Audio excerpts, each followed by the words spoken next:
You're listening to the Comic Crusaders podcast. I am your host, Al Mega, CEO of Comic Crusaders and Undercover Capes. In this show, I'm sitting down with creators from all walks of life to talk about inspiration, process, the lessons they've learned, and a whole lot more.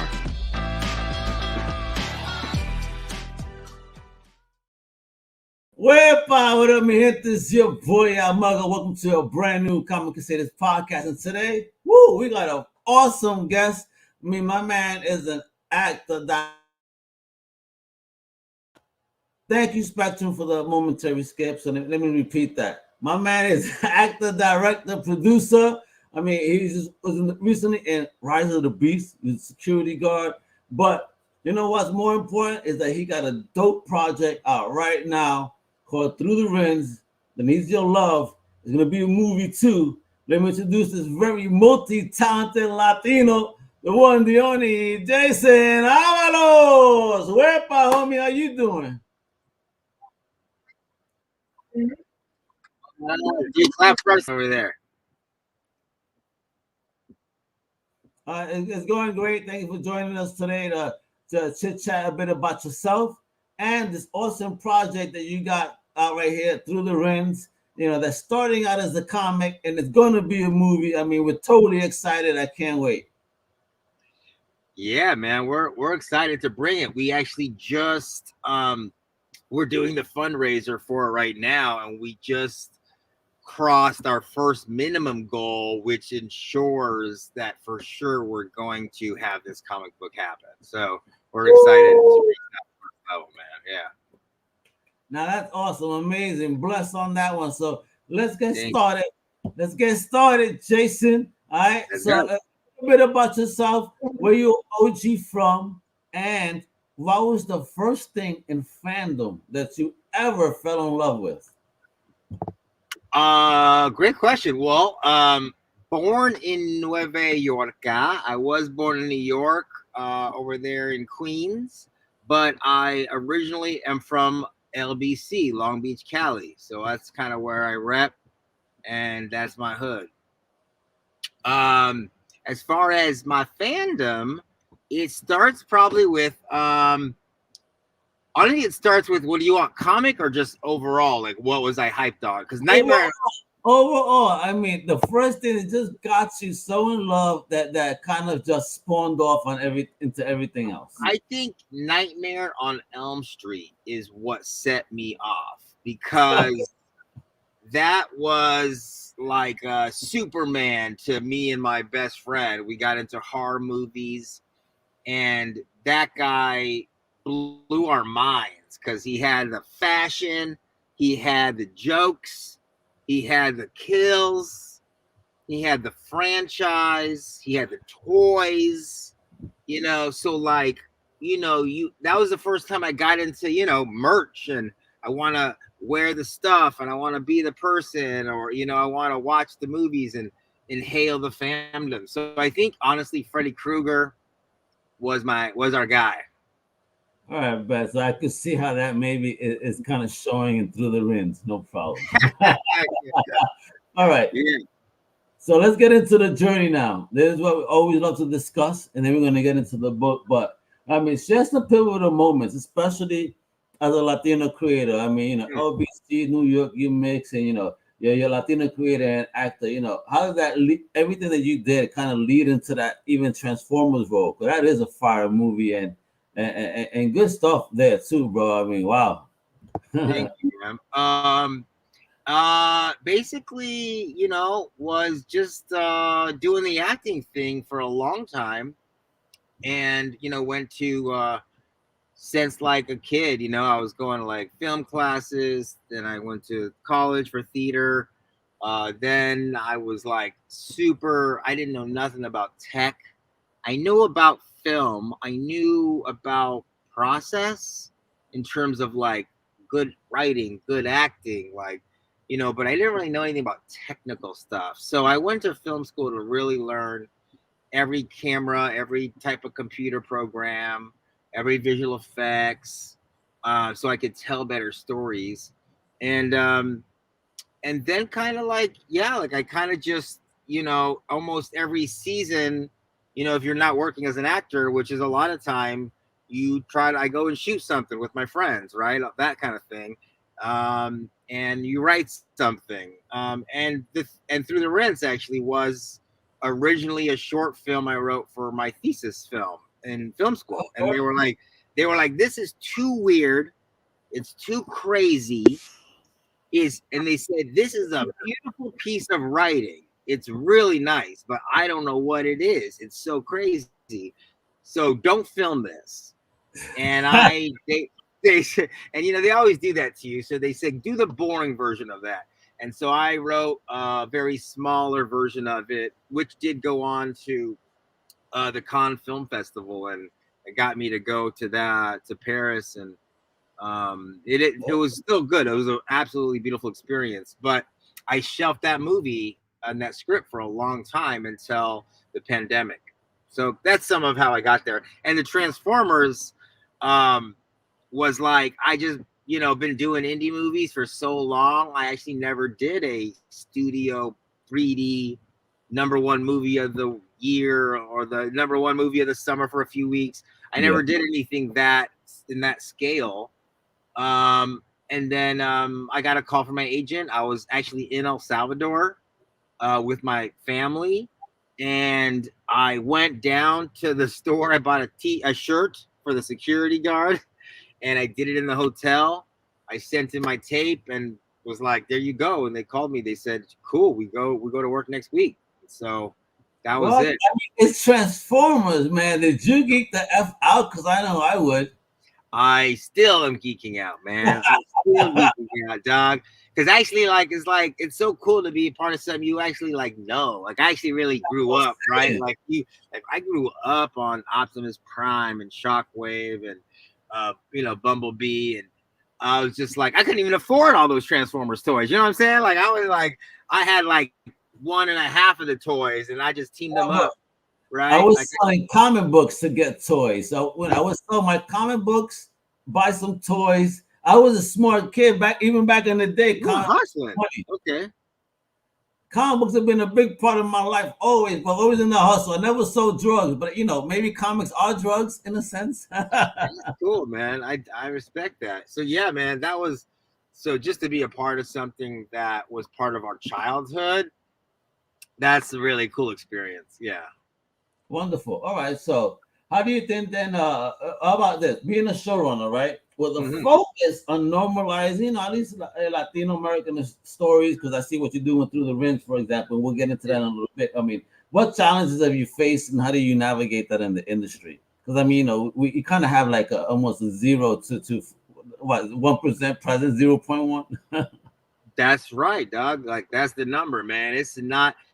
I actually try not to think about the number because it's too crazy to I don't think I could do every day if I had to think about that number, but that's the reality, dog. It's like 0%, 0.5% of people who are showrunners are Latin. So I'm like right now, like a junior showrunner. Like, I'm really learning the craft still. Beautiful. And I'm learning it from some really great people. I've had a lot of on-set film experience, so I've learned a lot of the things that it takes to run a set, how to fix a set, keep it running, keep the vision on point, how to keep the post-production going. So those are all things like a showrunner does, on top of navigating a writer's room, and also making sure that all the writers are writing the same story. So how fun is that? How fun is that? How fun is navigating a writer's room then to make sure everybody's on par? Because I'm pretty sure with so many different personalities. I had a really interesting experience. I had my first kind of go at it was during the pandemic, and I wrote this fantasy comedy with a bunch of people who were stuck in their house freaking out, during the pandemic, as we all were. And we just got together, people we met on Twitter who were part of the writers community. And we just got together and we're like, let's just make a show. Like, what else are we doing? We might as well hang out. So we got like 9 people in there, and met every week online during the pandemic, and started to flesh out a really funny, bonkers show. And that was crazy. Yeah, that was my first go at it. There was a lot of different personalities. And what's cool is that everybody has a little secret skill. So you, I think, as a showrunner, want to see what is the secret skill. And this person may be like great at dialogue. I have another guy who's great at pitching jokes. Like he just will crank out 4 or 5 alternate jokes for you every time. And so you go to them. So now you go, okay, this episode takes, there's got a lot of jokes in this episode. So let's get my alternative joke guy to get in there. Or this one is more dramatic. Maybe we need the person who has that experience. So you kind of juggle the group. They got a Wu-Tang Clan up in there. You want to bring in Raekwon. You want to bring in RZA. You kind of want to make it all happen. I mean, I would put it more like a Latang gang. That's right, Brown Tang. Para que sepan, puñeta. All right, so, are there any specific aspects of Latino to portray accurately in your work? And how do you ensure authenticity in the storytelling on top of that? What's the first part of that? I missed the first part. Are there any specific aspects of the Latino culture that you find particularly important to portray accurately in your work? Mm-hmm. And how do you ensure the authenticity in the storytelling? I think that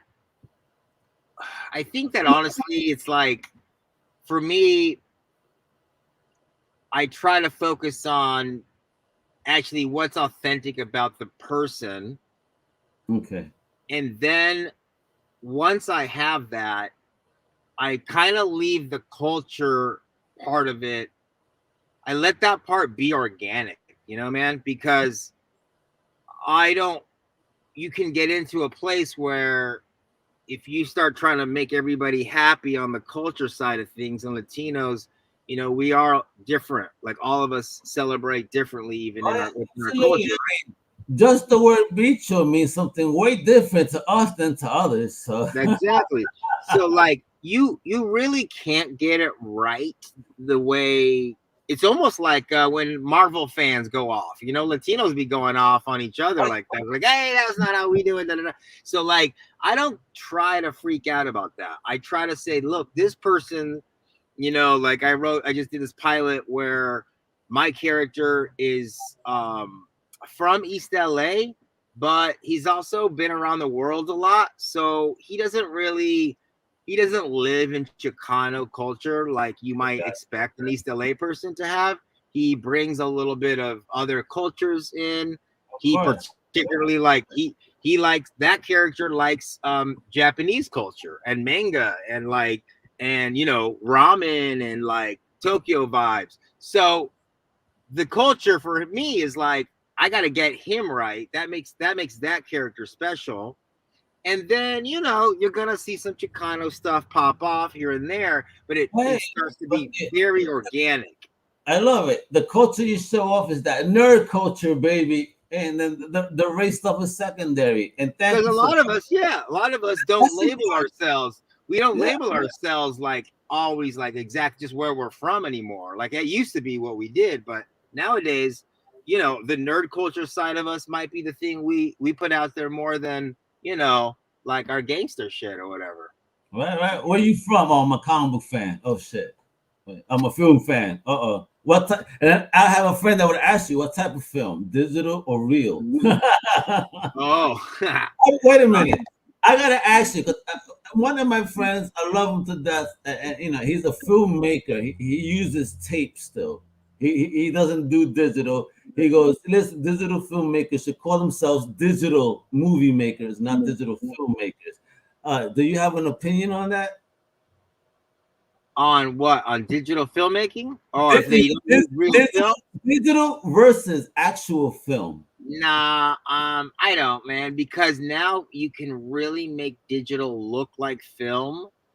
You can add little film grain You can choose 35 millimeter stock or 16 millimeter stock. You can do all kinds. I don't want to fully nerd out on you, but yeah, you can do a lot of these things. Nerd out, bro. Nerd out. People need to. Halation. You can really mimic the film quality in digital. So even guys like Roger Deakins, who's this, one of our best cinematographers, he did like Blade Runner and all that. He's even like, doesn't even matter, honestly.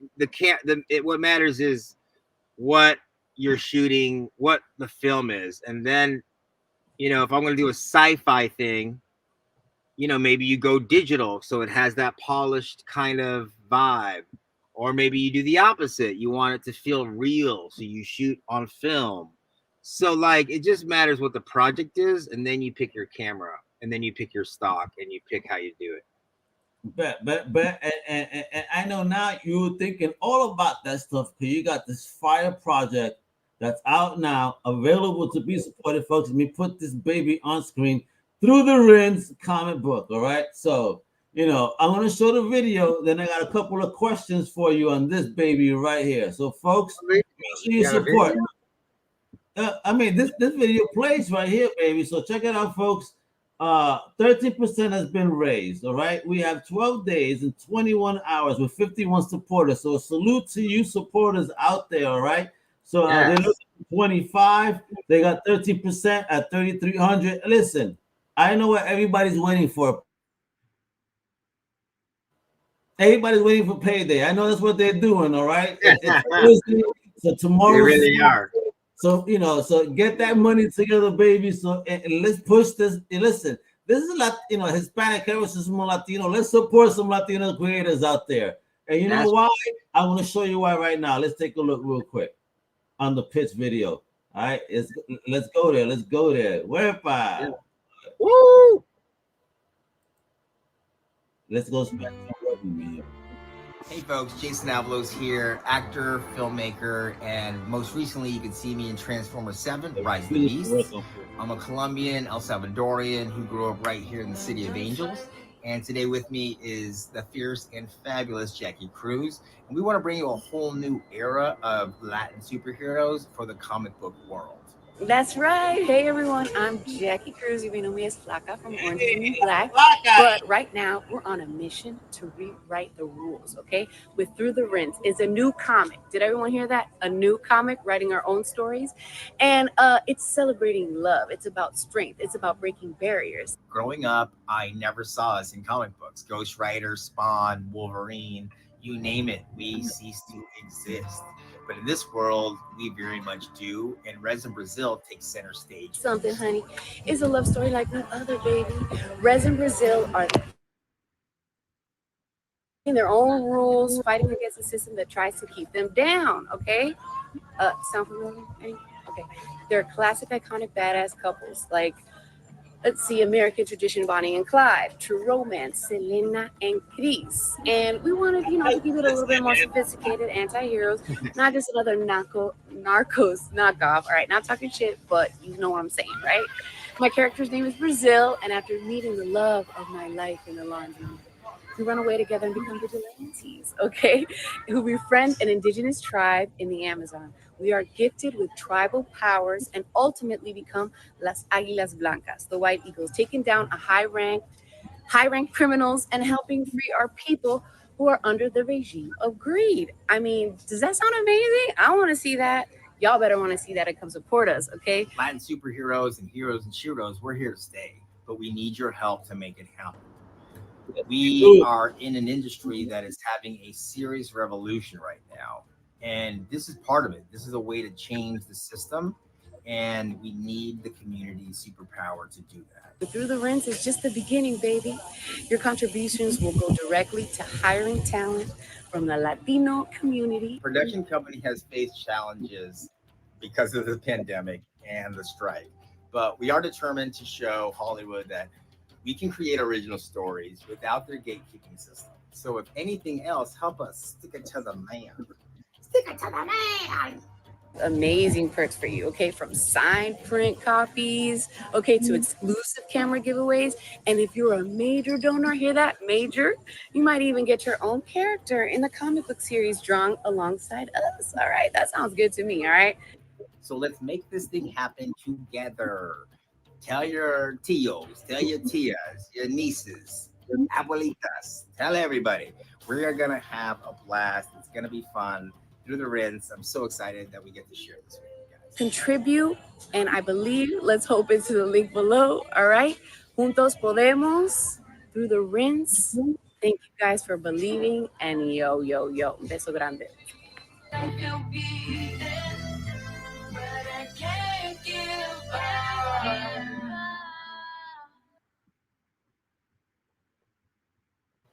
And that's what it is right there. Dope project, my guy. I mean, look at that. Look at that. So, what inspired this whole creation, my brother? Talk about it.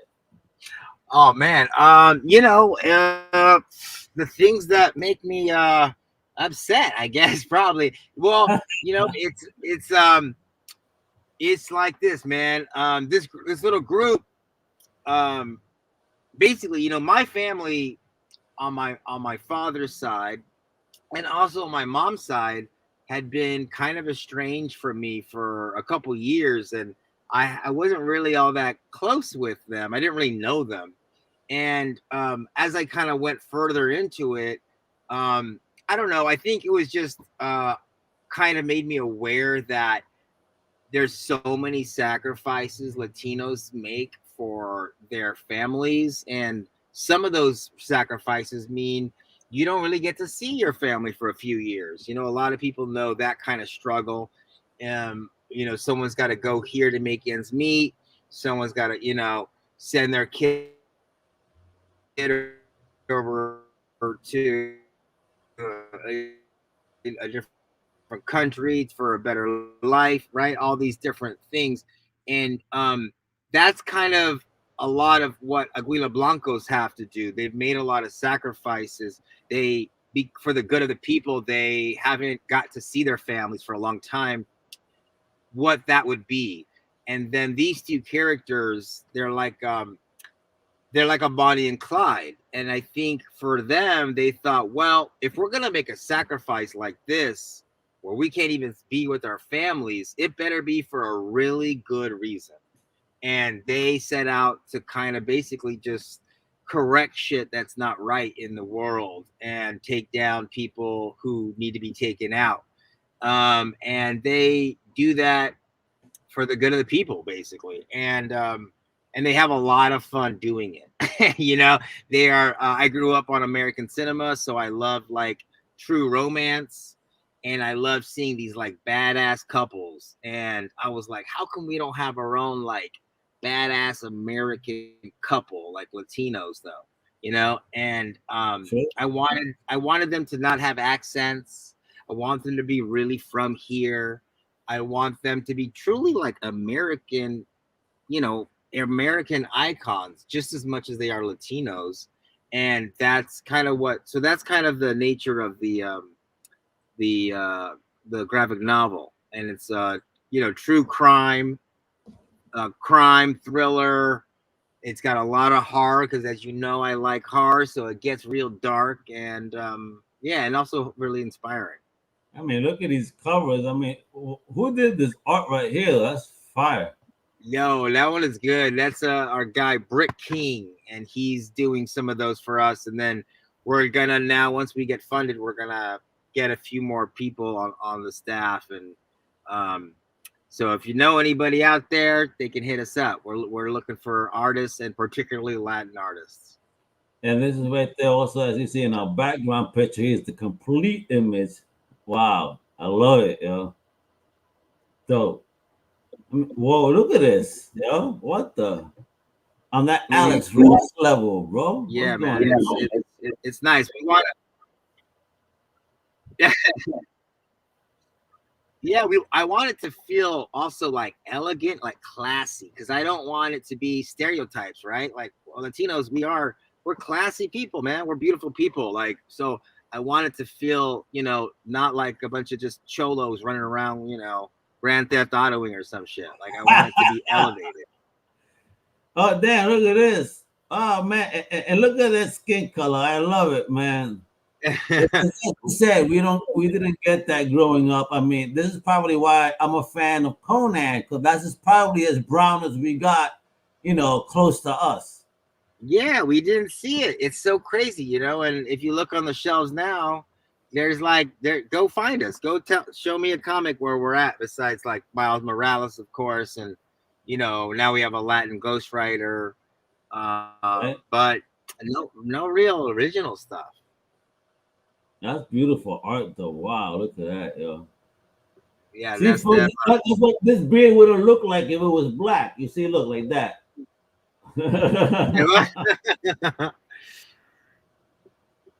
Oh damn! I mean, look at this, yo, dude. It's Hey, good, you know, right? it's good when you see that hair looking that good too. Right. And yeah, people, man, I mean, it's funny. People, they have been giving us a double take, because they're like, oh, let's check it out. And they're like, whoa, like this is like actually good. Like, you know, and But you should be like, you shouldn't be surprised. It's for I'm me. not surprised. Like, I'm not surprised. But I'm not surprised, but I'm happy people are like, I'm about quality, you know, and it's important that we get it right. Yeah, Jackie like loves this, is like one of her favorite looks. We talked about this hair for a while actually, because we're talking about, you know, getting the hair right, and we looked at a lot of hairstyles for her, and then we picked that one. So it's gonna be you in the flick, bro. What's going on? Yeah, you're gonna see me in there, dog. You're gonna see me in there, right there. Look at that guy. Oh, dude. So introduce me to this. So who is everybody on this page right there? Right. So this is the cousin. So like I told you, it's kind of like a family affair, right? Even if it's not a primo, it's like it is a primo. But this is one of Aguila Blancos. Essentially, is Rez and Brazil, right? That's the power couple. They're like the head of the Aguila Blancos, right? And then that other character that I'll be playing, he's a cousin who he's a little bit more like, and we're gonna get into him, but I'll tell you, he's a little bit more like John Constantine. He has kind of witchcraft powers. He's spent his life dealing with the dark arts and taking out things that are like out of this world, like demons and funky spirits and different shit like that. So he works via the occults and all those, and deals with the dark arts. So you get to see him kind of take on different types of characters, and then you'll see them all kind of do, you know, crossover issues too. But he probably is going to get his own comic too, so keep your eye out for that. And I love it. And talk about it, because you're talking about a grassroots indie Latino production company. So talk about it. Yeah, I mean, man. and how did the strike impact you too? I mean, at least one part of it is over right now. One part, yeah. It's been crazy, you know. I mean, I think that's the way to do it. This like grassroots thing. We're realizing that like the cavalry is not coming for us, dog. Like they're not coming, you know. There's no white savior coming to help us. You know what I mean? Like it's not happening. So we just gotta kind of get little crews together, you know, put our thoughts, our minds, imaginations, some money together, and start getting really crafty. And so this was one of the ways, you know. It was hard to try to get a movie done, but you know, we know they be buying comic book movies, right? They're like, oh, comic book this and buy that. So I was like, and I've always loved comic books, so I was like, well, there's a bunch of stories that I wanted to tell about Rez in Brazil that I could not tell in the first movie because it was basically just too expensive. You know, and I don't have that street cred yet. Yeah. But yeah. Talk like that, baby. That's exactly people. That's an example of manifestation. Always yet. Right. Not even trying or no, yet. No, Exactly. there's no try. We showing it. We just doing it. You know, we talked about it. We do it. Right, So baby. it's like that's what's up. So we just thought, well, we can make our own comic book, and then, you know, we can keep that in the family, keep that in the production house, and then we go from there and we build a pipeline, we build a fan base, we make the movie. You know, and then who knows what else we can do with that, you know, whether it's a TV show or cartoon. And I mean, toys and right, t-shirts. toys. You know, you got to do the toys. And Thru the Rinse underwear for the ladies, and you know, the Halloween costumes. You know, these Halloween costumes are gonna be like sick. So yeah, like you can really build the full thing. You know. Make it happen, but that's exactly how it is. But listen, folks, I'm sharing the link. I've been sharing it. The link is even below.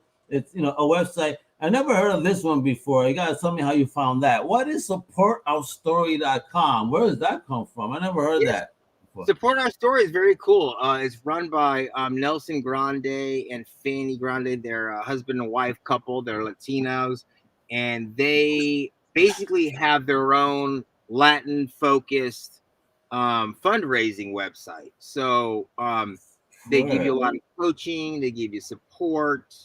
I think Kickstarter, you know, is a little different. You kind of gotta learn it yourself a little bit. But what's cool about them is they give you like kind of daily, weekly things you can do to help your goal, which was great for me because I've never really fundraised before.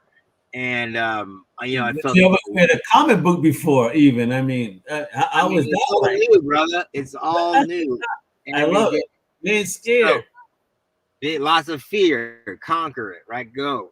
So yeah, so that's they're really cool. I would check them out. If you have a Latino project, definitely go check them out. Well, I'm Latino, and this is the project, you know, ongoing. Anyway, so yeah, perfect. Yeah, exactly. You know, but with that though, yeah, this book is fine. So what's next? This gets funded. I mean, what's the plan with Thru the Rinse? Is this just a one shot to go to a movie, or do we have a franchise storytelling? I know you mentioned spin-offs, but I mean, is it like an overall franchise? That's the plan ahead. I think that's the idea. Yeah, is like to build on the comic book first. Then I have another, like I said, I have a spin-off comic up that I would love to do. This, I think we do a couple different volumes of the Thru the Rinse graphic novel and see see where we can go with those characters. And then yeah, there is a movie in the works. So so we'll do that, and then I want to see where to go from there. But I have some thoughts on that. Yeah, man. But look, folks, I just want to show you once again that on the website itself, you can see you could be kind and just donate. You know what I mean? $10, but yeah, limited edition variant cover starting at 20, a rally shot at 25, Ignite the Eagles, Jackie Cruz limited prints at 50. You know, dynamic duo with some unreleased artwork at 65. I mean, you got multiple levels of goodies here, folks. So if you want to support Sign, amazing. I mean, Big Boss Energy, part of the cast, right here. Big Boss Energy.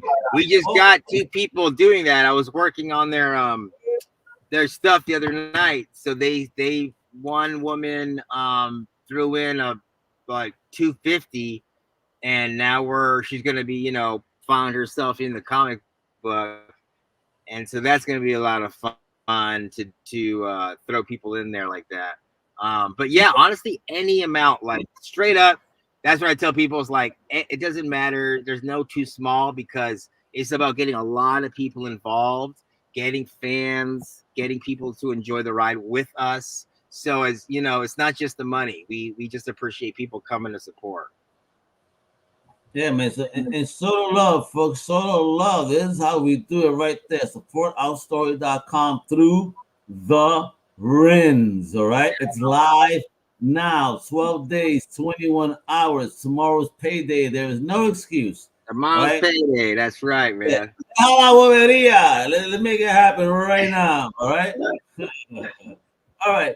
So Jason, what's in store, man? Are you doing any conventions? Are you any place that we're going to be able to meet you in person and hang out with you? Anything popping?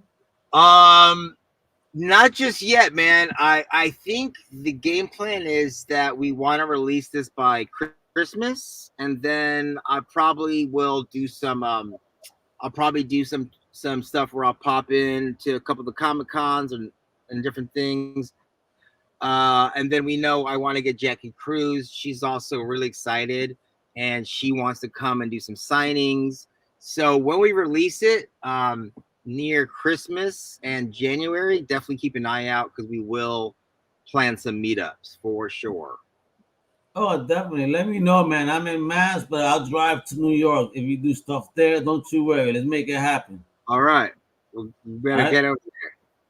Absolutely. So, folks, you heard it here, all right? Support this amazing project. It is fire. I've been sharing the links, all right? They're also below in the show notes. Click away, make it rain. And show the love on Instagram right there, right? At Insta Avalos, at Thru the Rinse, at Schoolhouse Pictures. Before we go, I want to ask about that. And also on YouTube at Jason Avalos. So with that, talk to us a little bit before we go about Schoolhouse Pictures, and can anyone get involved? I mean, are you accepting projects or what? Because I know this is your production studio, so what's popping? Yeah, I mean, dude, we're always open to collaborate. It's not just my projects. We are developing a book with an author who's got a great book about a DJ that I love, which we want to talk about soon.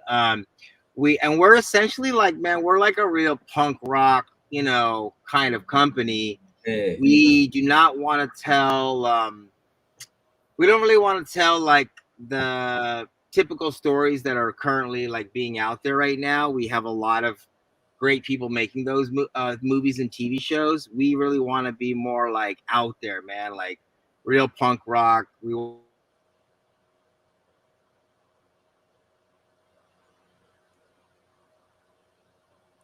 Of course, it couldn't last, folks.